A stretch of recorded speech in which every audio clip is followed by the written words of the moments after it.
Introduction. What is this chapter about? There's a very important thing that happens in this chapter, and that is the whole renaming of Jacob from Jacob to Israel.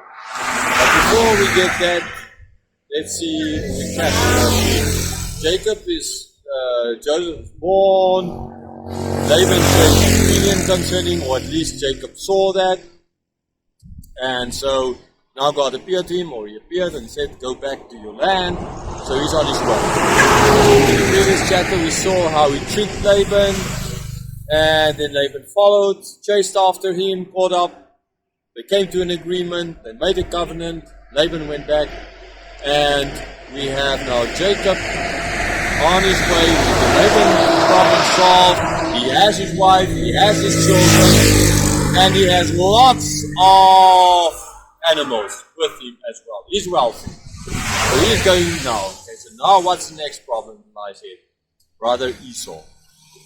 Brother Esau is going to come. This problem still needs to be solved. What is going to happen between Jacob and Esau?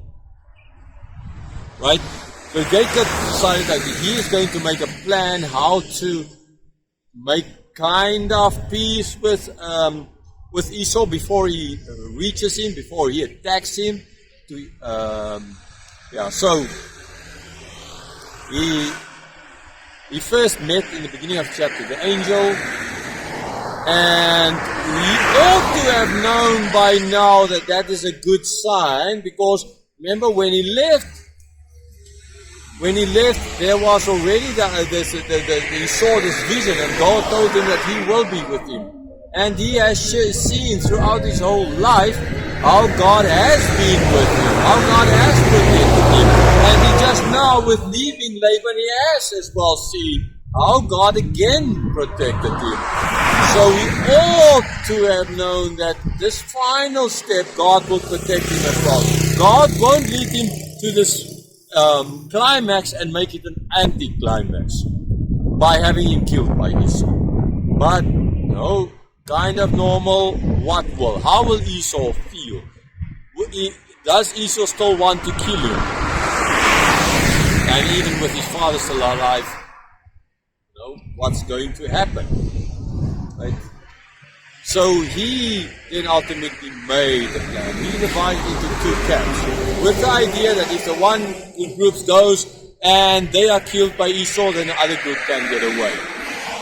He learned that Esau is coming there with 400 men. Remember Abram, when he went to ford to set Lot free after the 5 kings attacked the 4 kings, he had less than 400 men going with him, and they beat up that big army. So 400 men coming here is bigger than Abram had. I mean, this is a pretty massive amount of people coming. What is the intent of that? Right, so when his messengers went and came back and he stole them, we don't see that the writer is not informing us ultimately what is the intent of Esau here. What we only see is Jacob being afraid, Jacob making plans on how to make peace with his brother before he ultimately gets there. So he then got the animals together, and he divided the camels and the other animals into smaller groups, one servant with each, sent them forward with a message for his brother that this is for the Lord, right? Lord Esau from servant Jacob, right? So as well to show that he is submitting to his brother. Unlike before, he is now submitting. Although the blessing by Isaac was that the older was bow before the younger, here Jacob is the one bowing before his brother. Ultimately, it's going to be the older before the younger. It's going to be in front of Joseph, fulfilled. Okay, so this is now, and then Esau saw, he came, and it's like, right, what is the idea ultimately? That is what we're going to see later on. Okay, so then they got to the Jabbok River, and during the night time, we don't exactly know why he did it at night time and how it happened. He had his whole family taken over, he stayed behind, and then there was a fight with God, ultimately. It brings out Jesus Christ. Right? nature of that fight was ultimately to change Jacob, right? To show him, okay, that he is God, and Jacob, the deceiver, who fled in the other direction, is not now the same Jacob. He's being changed by God.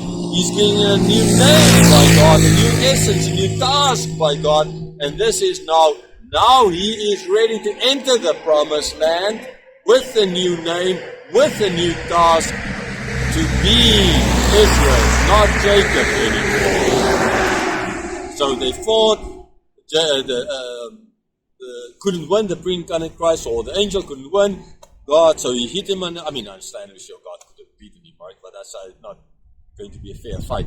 And so he hit him on the side, and Jacob then had problems walking, and that is how this chapter ends. Okay, so verse by verse, part in a different place.